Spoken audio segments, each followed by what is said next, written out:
It's 6 a.m. on Friday morning, and my alarm just went off. Really doesn't mean much to me since I've been up for the past 2 hours anyway. Rotating like a rotisserie chicken, you know, the good kind from Costco, watching these two sleep and cuddle peacefully.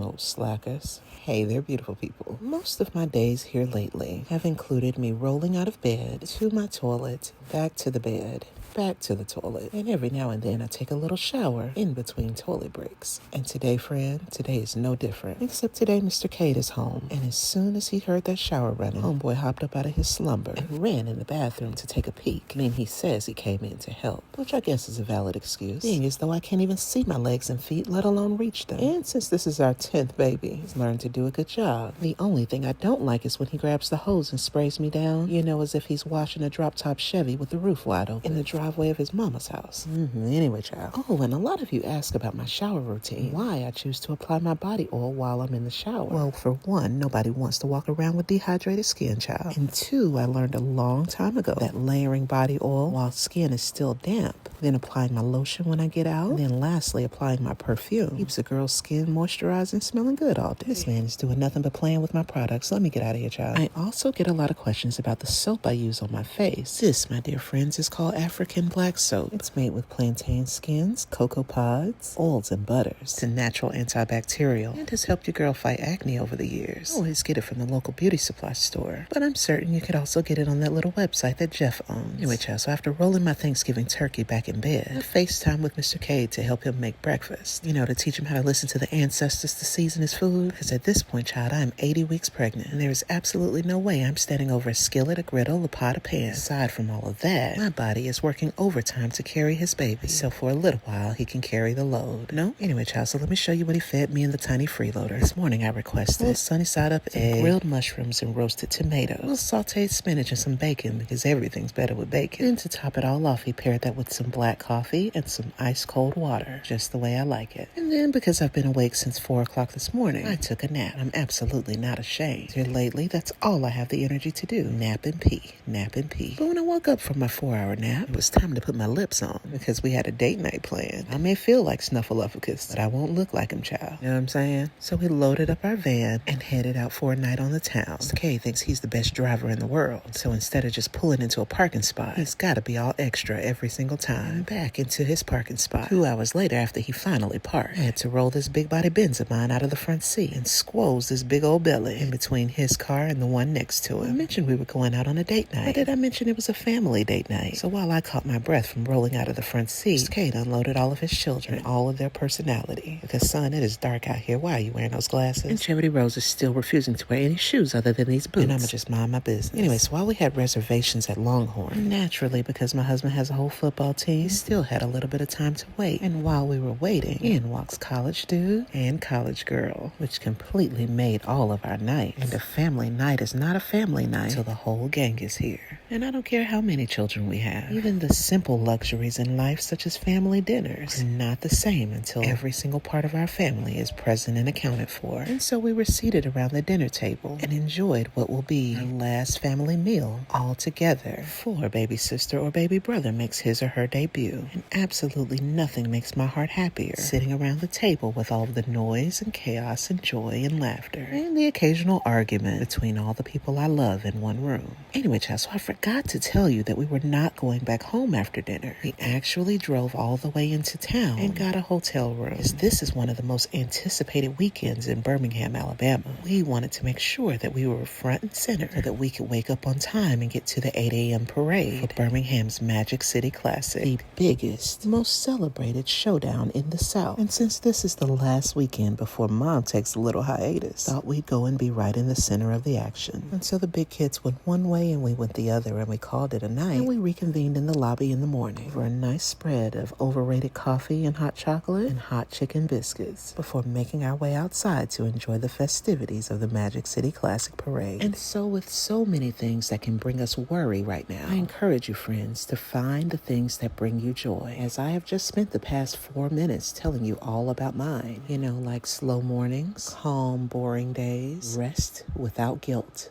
home-cooked meals, simply being alive, meaningful conversations, spending quality time with people who you love, and people who unconditionally love you back. Let's find and hold on to those things, shall we? Despite the noise happening around us. Promise? Thanks for watching. See you next time. Bye.